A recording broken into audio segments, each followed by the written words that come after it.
एक समय की बात है, एक गांव में एक चुड़ैल रहती थी।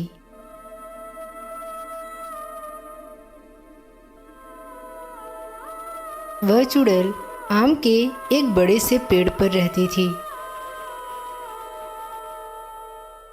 पर बड़ी बात यह थी कि दिन में वह चुड़ैल औरत बन जाती थी।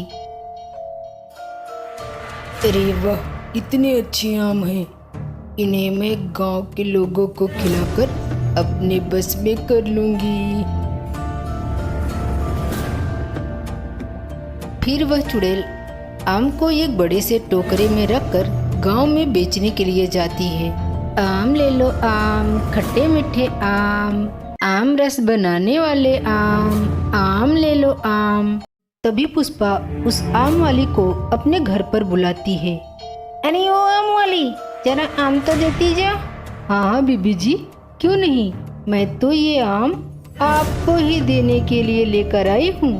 बताओ बीबी जी, कितने किलो लेना है? कितने किलो क्या, पूरा टोकरा थोड़े लेना है, 1 किलो दे दे। पुष्पा वो आम लेकर अपने घर आ जाती है और शाम को उस आम का आमरस बनाकर अपने बच्चों को दे देती है।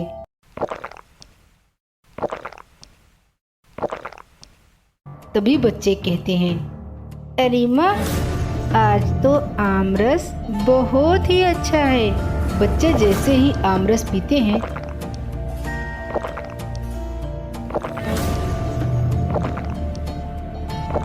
उन्हें खून की उल्टियां होने लगती है। बच्चों को खून की उल्टियां होते देखकर पुष्पा घबरा कर रोने लगती है। उसके घर की खिड़की में खड़ी होकर चुड़ैल यह सब देखकर बहुत खुश होती है। कितना अच्छा लग रहा है मुझे इन बच्चों को खून की उल्टियां होते देखकर। अब मैं आ गई हूँ, अब तो सबके घर का यही हाल होगा। अगले दिन फिर चुड़ैल आम लेकर गांव में आती है।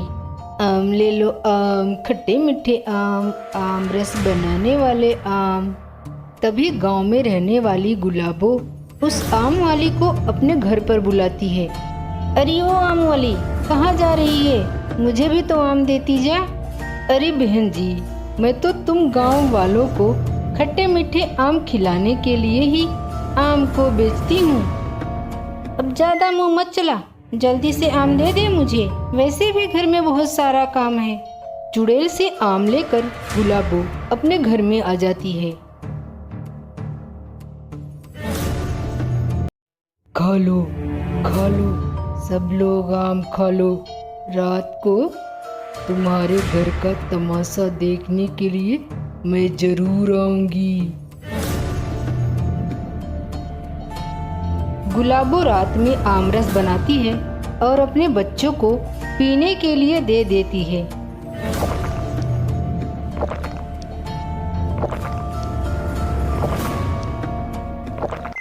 बच्चे आम रस पीते ही खून की उल्टियां करने लगते हैं। बच्चों को खून की उल्टियां करते देखकर गुलाबो घबरा कर रोने लगती है और रोते रोते घर से बाहर आ जाती है। तभी उसकी पड़ोसी पुष्पा कहती है, अरे गुलाबो, तुझे क्या हो गया जो तू इतना रो रही है? क्या राजू भैया से मारपीट हो गई है क्या? अरे नहीं नहीं बहन, उनकी इतनी मजाल कहाँ जो मुझे मारे, वो तो गाय जैसे सीधे हैं। तो फिर तू इतना क्यों रो रही है? क्या बताऊं बहन, मैंने बच्चों को आमरस पीने के लिए दिया, आमरस पीते ही उन्हें खून की उल्टियां होने लगी।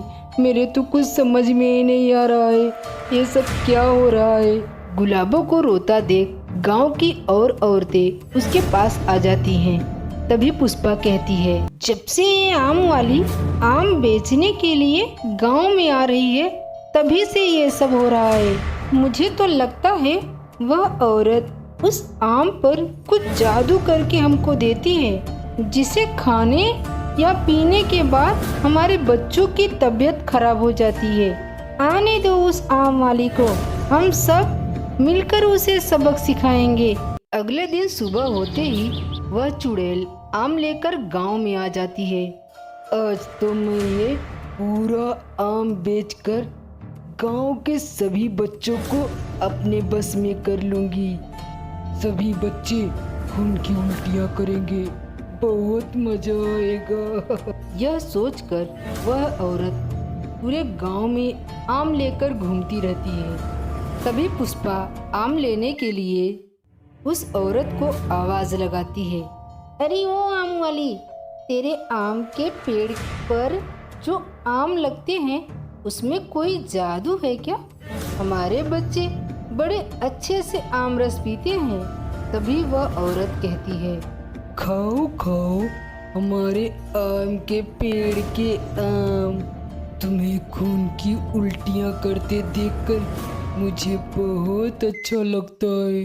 धीरे धीरे मैं पूरे गांव वालों को अपने बस में कर लूंगी। इतना कहकर वह औरत पुष्पा को आम देकर सीधे आम के पेड़ के पास पहुंच जाती है। पुष्पा भी गांव की कुछ औरतों के साथ उस औरत के पीछे पीछे उस आम के पेड़ के पास पहुंच जाती है। तभी सभी औरतें देखती हैं कि आम के पेड़ के पास पहुंचते ही वह औरत एक भयानक चुड़ैल बन जाती है और जोर जोर से हंसने लगती है। अब तो बहुत कम आम बचे हैं मेरे पास। जैसे ही ये आम खत्म होंगे गांव के सारे बच्चे मेरे बस में हो जाएंगे। अरे बाप रे, यह तो एक भयानक चुड़ैल है। यह हमारे बच्चों को कितना परेशान कर रही है। हम इसे ऐसा नहीं करने देंगे। ऐसा कहकर सभी औरतें चुड़ैल के सामने आ जाती हैं। अच्छा, तो ये आम तेरा है, जिसे खाकर मेरे बच्चे कितने बीमार हो गए हैं। उन्हें खून की उल्टियाँ हो रही है।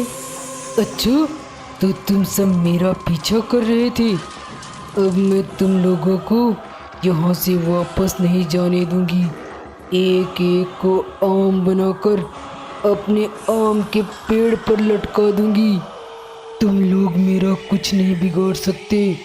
अच्छा, यही होगा कि तुम लोग यहाँ से चले जाओ यहाँ से।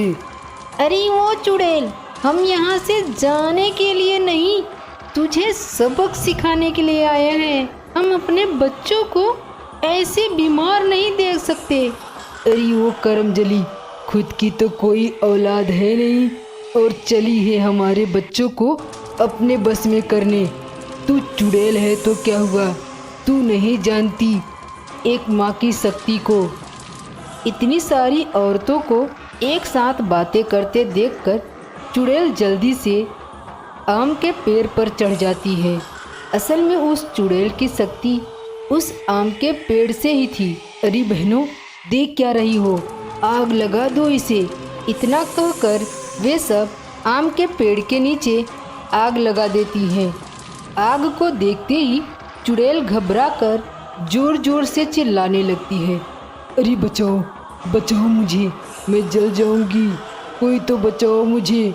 चुड़ैल चिल्लाते हुए वहाँ से गायब हो जाती हैं और गांव की सभी औरतें अपने अपने घर पर आ जाती हैं।